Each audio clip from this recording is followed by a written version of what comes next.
नमस्कार, मी पंजाब डक. आज बरेच शेतकऱ्याचे फोन आले आणि म्हटले की हे जे वारं आहे ते हे कधी बंद होईल.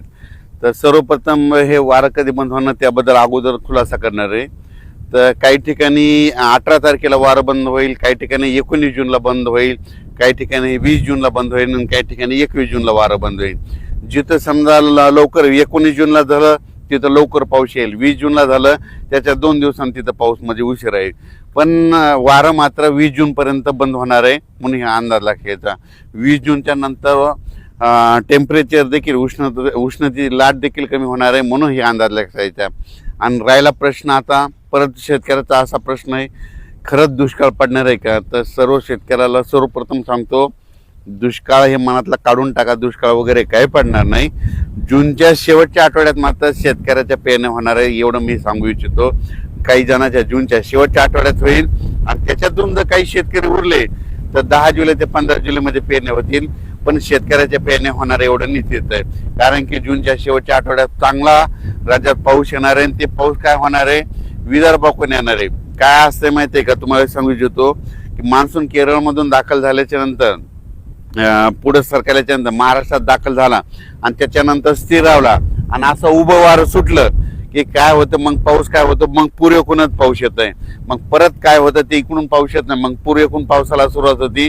मग पूर्वेकडून म्हणजे कोणता येत आहे, विदर्भ इकडून तेलंगणाकडून, मग तिकडून पाऊस येणार आणि महाराष्ट्रातल्या परत शेतकऱ्याच्या पेरण्या लागणार म्हणून हे अंदाज लक्षात येत्या. पण दुष्काळ वगैरे काही पडणार नाही. जूनच्या शेवटच्या आठवड्यात मात्र सगळ्याच्या पेरण्या लागतील म्हणून हे अंदाज लक्षात येत्या. पेरणी करताना सर्व शेतकऱ्याला सांगू इच्छितो, सगळ्यांची पेरणी एकदम होणार नाही.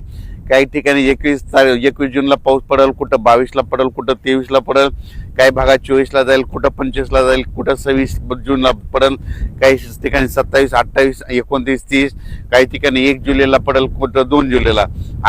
तर काही ठिकाणी 1 जुलै 2 जुलैपर्यंत पाऊस पडेल म्हणून हे लक्षात येतं. पण पेरण्या मात्र सगळ्याच्या सर्व शेतकऱ्याच्या होणार म्हणून हा अंदाज लक्षात येता.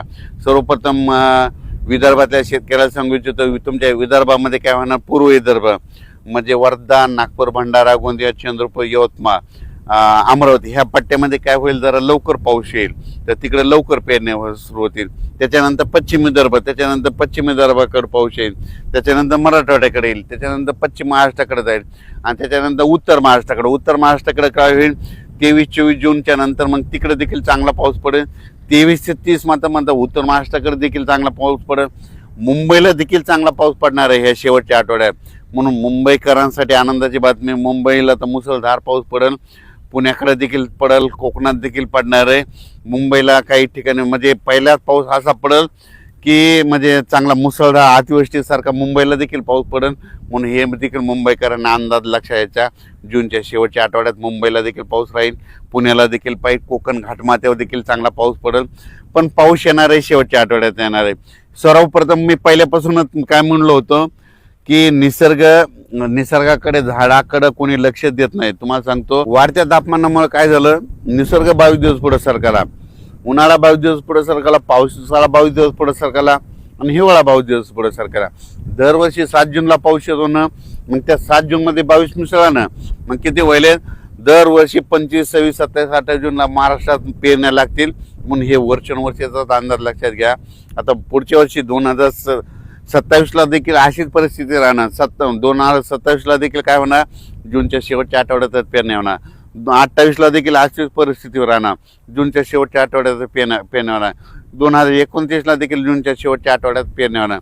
म्हणजे वर्षानुवर्ष हे निसर्ग 22 दिवस पुढे सरकले असल्यामुळं हे भविष्यामध्ये असंच राहणार म्हणून या पुढं म्हणतो, निसर्गावर प्रेम का, झाडं लावा. कारण की काय झालं, या वाढत्या तापमानामुळे सगळ्या गोष्टीला ह्या घडत आहेत. ग्लोबल वॉर्मिंग, पृथ्वीचं तापमान वाढत चालल्यामुळे ह्या सगळ्या गोष्टीला आपल्याला सामोरे जावं लागणार आहे. म्हणून भविष्यामध्ये झाडं लावावीच लागतील. झाडं लावून पृथ्वीचं तापमान कमी करा.